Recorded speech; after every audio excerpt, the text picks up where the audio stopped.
At QuakeCon 2018, id Software just showed off a ton of Doom Eternal gameplay, and while they did touch on the new demons, weapons, and areas that you'll see in the game, there are still a few things that deserve a closer look. So we're going to put the footage under a microscope and see just what Bethesda is cooking up with their second serving of Hell on Earth. Here are 10 things you might have missed during the Doom Eternal presentation.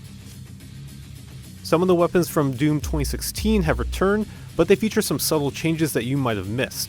For example, the shotgun now has an alternate fire that's basically a Gatling gun, while the plasma rifle shoots orbs that electrify enemies. Some of the weapons have been completely revamped, like the ballista, which is now a new version of the Gauss cannon. Instead of the siege mode, it shoots energy bolts that explode on impact. Now these are only a handful of changes, but I'm hoping they'll bring out new elements for all the weapons this time around. There appears to be some sort of life system because around the end of the first gameplay clip, the player grabbed a +1 life item, and it's likely that this item is useful during enemy invasions, but we have to wonder if it serves a specific use when playing only in single player. Okay, it's really hard to miss this one unless you stop the video early, but it appears that Doom Eternal is actually following on the promise of its predecessor's conclusion by giving you the Crucible Sword and letting you use it in battle. Now, whether or not this becomes a mainstay in your arsenal is still yet to be seen, but we're down to slice up some cacodemons for at least a portion of the game. When they opened up the map screen, it showed a ton of question marks, which are likely secrets for you to discover. But given just how enormous the map is now compared to Doom 2016, maybe all these secrets are alluding to a deeper emphasis on a Metroid-like exploration and backtracking. There are a bunch of new glory kills. Now I know a lot of them are pretty obvious and you might have seen them, but I just really want to show this guy getting his head squashed into his body again.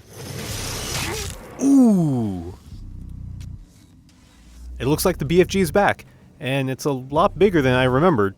During the scene where Doom Guy is taking the elevator down to Phobos, you can actually hear over the loudspeaker a voice talking about the BFG 10,000, and it's that thing right there. Warning, BFG 10,000 is firing. While nobody really knows exactly what it's firing at, we're hoping it's some sort of gigantic demon that we'll eventually face in the game. In case you missed it, Doom Eternal added a bunch of mobility options to Doom Guy.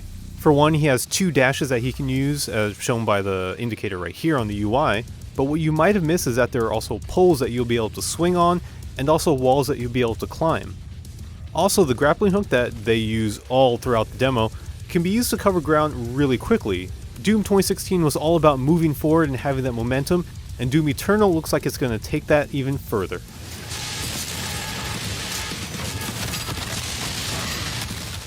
Early on in the presentation, we saw Doom Guy's new suit, which was equipped with a blade that he uses for the new glory kills, and also a shoulder-mounted launcher that can shoot grenades and spew fire. But knowing Doom's tendency for over-the-top weaponry, there's no way that that's all it does. There's a possibility that we might get more weapons for this thing, and unlike Doom 2016's grenade, we'll actually use it this time around. Also during the presentation, they announced Destructible Demons. Now it's a little hard to see amidst all the shooting and the blood splattering, but there appears to be some nuance in the way that these enemies get destroyed. Demons will now lose their armor, as you can see right here, get visible holes blown through them, or even begin burning alive after shooting them enough times. Like the older games, you can add power-ups that will enhance their physical characteristics. Previously, these buffs were a limited time only deal, but in Doom Eternal, they seem to be permanent, at least from what it looks like. You see Doom Guy grab a Blood Punch power-up, which increases the damage of a melee attack after a glory kill, but there's no timer on it, leading me to believe that there will be more of these non-temporary power-ups in the future. Though it's unclear what happens to your existing power-up when you grab a new one, but I'm guessing you're likely going to have to pick and choose for which ones you want to keep. So those were the things that our keen eyes picked up during the Doom Eternal presentation, but there's bound to be more stuff that we missed. If you found any, make sure to leave it in the comments below, and remember to check back on GameSpot.com for even more Doom Eternal coverage. Thanks for watching, and I'll see you guys in hell.